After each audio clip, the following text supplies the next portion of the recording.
गांधी को गाली देते हैं, बाबा जी ने भी गाली दिया। बाबा जी हैं, संत हैं, आप गांधी जी को गाली दे रहे हैं। आपको पता है बाबा जी गांधी कौन है? और आप बाबा नहीं होते तो मुझे दुख भी नहीं होता। तुमने बहुत दूध पिया है, दाऊद को गाली दे के दिखाओ। और आप संत होकर गांधी जी को गाली दे रहे हैं। 1931 में जब वो आदमी इंग्लैंड पहुंचा, पूरी इंग्लैंड की संसद उस आदमी को रिसीव करने आई थी।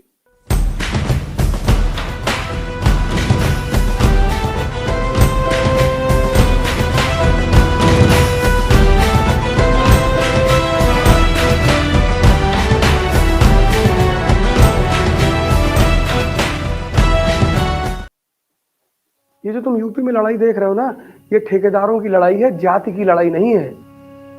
क्योंकि अगर भाजपा शासन में आएगी तो राजपूत ठेकेदार ऐश करेंगे, अगर समाजवादी शासन में आएगी तो यादव और मुसलमान ठेकेदार ऐश करेंगे, अगर बसपा आकर सत्ता में आएगी तो ब्राह्मण ठेकेदार ऐश करेंगे। गरीब आदमी सबके शासन में मरेगा। तो फिर गरीब आदमी को सही उसकी स्थिति सही हो जाए, उसके लिए राम मनोहर लोहिया जैसा नेता चाहिए, अंबेडकर जैसा नेता चाहिए, जिसको अपने लिए नहीं जीना है, समाज के लिए जीना है। गांधी को गाली देते हैं, बाबा जी ने भी गाली दिया है। मैं नाम तो नहीं लूंगा। बाबा जी हैं, संत हैं, आप गांधी जी को गाली दे रहे हैं। आपको पता है बाबा जी गांधी कौन है? और आप बाबा नहीं होते तो मुझे दुख भी नहीं होता। जब किसी के बारे में नहीं पता है तो मत बोलो। ना बोलना भी शाहीपन है। जैसे मान लो मुझे इस्लाम धर्म के बारे में नहीं पता, तुमने मुझसे पूछ लिया, मैं सॉरी बोल दूंगा। मैं किसी के सुनी हुई ज्ञान पर तुमको ज्ञान नहीं दूंगा। इस देश का सबसे बड़ा दुर्भाग्य है सुनकर ज्ञान बांटना।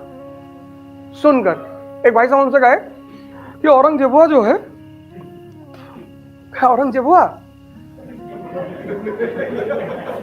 तुम्हारा खेत काटता था वो, शराफत से नाम लो, शहंशाह था मुगल औरंगजेब। हाँ हाँ वही औरंगजेबुआ है, तुम इज्जत से नाम लो। हम जानते हैं कितना कमीना था। कैसे बोले? एक मन जनेऊ, मन किलो नहीं, मन 40 किलो। कहीं एक मन जनेऊ जब तक वो शाम को तौल नहीं लेता था तब तक खाना नहीं खाता था। 40 किलो जनेऊ, 40 किलो जनेऊ इकट्ठा करने के लिए कम से कम एक दिन में तुमको 20,000 ब्राह्मणों को मारना पड़ेगा। तो अगर वो एक दिन में 20,000 ब्राह्मणों को मारता था, तभी तो 40 मन जनेऊ, एक मन जनेऊ होती थी। तो एक दिन में अगर वो 20,000 ब्राह्मणों को मारता था तो उसने 51 साल शासन किया। तो 3 साल में तो सब खत्म हो गए। नहीं ऐसी नहीं, तुम नहीं जानते हो। मैंने कहा मुझे समझाओ तो, तर्क तो बताओ कैसे। ठीक है, उसने कुछ गलतियां की हैं, निश्चित तौर पर उसने किया है, वो उसने खुद ही माना है। उसने अपना एक लेटर लिखा अपने बेटे को, उसमें लिखा है मैंने गलतियां की हैं। पर तुम उसे गाली नहीं दे सकते, तुम उसको गाली नहीं दे सकते। मुगल बादशाह रहा है, एक मिनट, मुगल बादशाह रहा है, मौका दूंगा मैं तुमको बोलने का। मुगल बादशाह रहा, तुम उसे गाली नहीं दे सकते। और गांधी जी को क्या गाली देते हो? तुमको बहुत दम है ना, तुम दाऊद इब्राहिम को गाली दे के दिखाओ। वो बेचारा जिंदा होते तब भी तुमको नहीं मारते। अगर वो जिंदा होते ना तब भी तुम्हें कुछ नहीं कहते, मुस्कुरा देते। जाना, तुमने बहुत दूध पिया है, दाऊद को गाली दे के दिखाओ। अपने छत पे खड़े हो जाओ, अपना मकान का एड्रेस बोलो कि मैं फला फला जगह मोहल्ले में रहता हूं। सुबह तुम्हारे घर में बैडमिंटन कोर्ट बना होगा।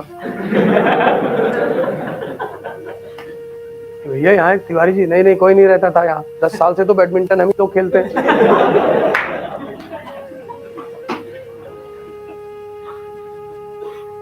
कैसे मोदी जी प्रधानमंत्री हैं, हम उन्हें गाली नहीं दे सकते हैं, संवैधानिक पद पे बैठे हुए हैं। हमारा मोदी जी से मतभेद है, हम उस मतभेद को सामने रखेंगे कि हाँ ठीक है, हम उनसे इस बात पे डिसएग्री करते हैं, बस बात खत्म हो गई। हम उन्हें गाली नहीं दे सकते हैं। और आप संत होकर गांधी जी को गाली दे रहे हैं।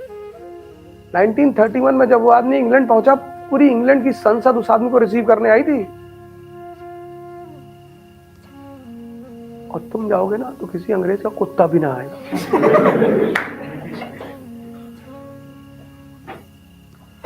और सबसे ज्यादा दुख मुझे उस बात पे हुआ कि उनके सामने जो लोग बैठे थे वो ताली बजा रहे थे।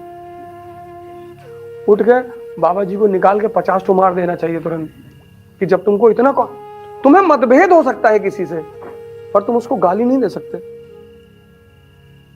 तुम उससे डिसएग्री कर सकते हो, बिल्कुल करो, डिसएग्री करना तो बहुत अच्छी बात है। किसी से असहमत होने में कौन सी बुराई है। बोलो सत्यनारायण महाराज की जय।